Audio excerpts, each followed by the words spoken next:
নমস্কার বন্ধুরা, আমার ইউটিউব চ্যানেলে আপনাদের সকলকে স্বাগত। অনেক দিন পরে ভিডিওতে চলে আসলাম।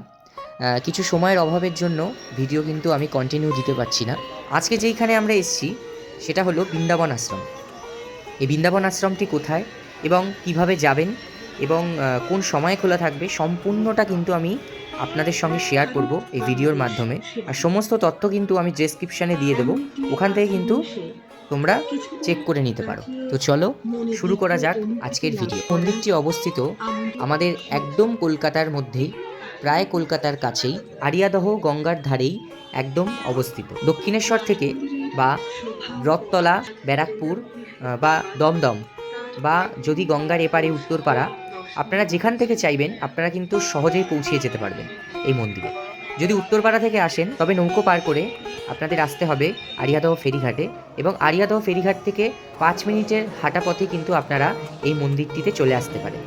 আবার যদি মনে করেন আপনি দক্ষিণেশ্বর থেকে আসবেন, তাহলেও কিন্তু দক্ষিণেশ্বর থেকে টোটো ধরে বা অটো ধরে ওখান থেকেও কিন্তু আপনারা চলে আসতে পারেন।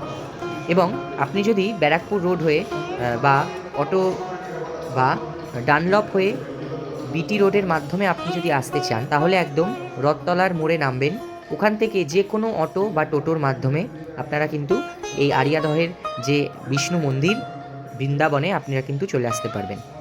মন্দিরটি দেখছেন, অপূর্ব দৃশ্য এই মন্দিরের। এই মন্দিরে কিন্তু ভেতরে ভিডিও ক্যামেরা অ্যালাউ নয়।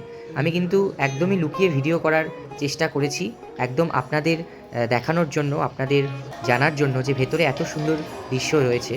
আর বাইরে কিন্তু অনেক অনেক দৃশ্য রয়েছে, কৃষ্ণের নানান যে লীলা, সেই লীলা কিন্তু ফুটিয়ে তুলেছে এই মন্দির। আমরা যেরকম ঝুলনে পুতুল ব্যবহার করে থাকি বা ঝুলনটিকে যেভাবে আমরা সাজাই বা সাজাতাম, সেরকমভাবেই কিন্তু এই মন্দিরটির চারপাশটা সাজানো হয়েছে। কৃষ্ণের নানান লীলার কথা, কৃষ্ণের কালিয়া দমন থেকে শুরু করে নানান অসুর বধ, প্রত্যেকটি কিন্তু এই মন্দিরের নানান জায়গায় কিন্তু ফুটিয়ে তোলা হয়েছে। আপনারা যদি এই মন্দিরটিতে ঘুরতে আসেন, তাহলে কিন্তু এক টুকরো বৃন্দাবনের থেকে এক চুলো কিন্তু আমার মনে হয় না কম হতে পারে। এবং কাঠিয়া বাবার আশ্রমের যে ইতিহাস, সেটি কিন্তু আমি এখানে বললাম না, আমি সমস্তটাই কিন্তু ডেসক্রিপশানে আমি ওখানে টাইপ করে দিচ্ছি, আপনারা ওখান থেকে পড়ে নিতে পারেন। এই মন্দিরটিতে আমি গিয়েছিলাম সন্ধেবেলা 5:30টার সময় খুলে, এবং 7:30 থেকে 8টার মধ্যে মন্দিরটি বন্ধ হয়। এর সাথে সন্ধে আরতি হয়, গঙ্গা আরতিও হয়। এগুলো কিন্তু যদি আপনারা দেখতে চান, তাহলে কিন্তু একদম 5:30টার মধ্যেই চলে যাবেন। মন্দিরটা ঘুরে দেখার জন্য কিন্তু একটু সময় লাগতে পারে, আর ভালোই ভিড় হয় মন্দিরটাতে, প্রায় প্রতিদিনই ভিড় হয়।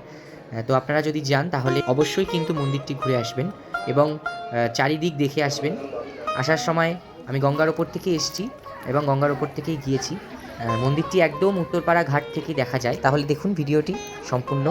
আর আমার ভিডিওটি যদি ভালো লাগে তাহলে কিন্তু অবশ্যই সাবস্ক্রাইব করবেন, লাইক করবেন এবং আপনাদের মতামত কমেন্টে কিন্তু অবশ্যই জানাতে ভুলবেন না।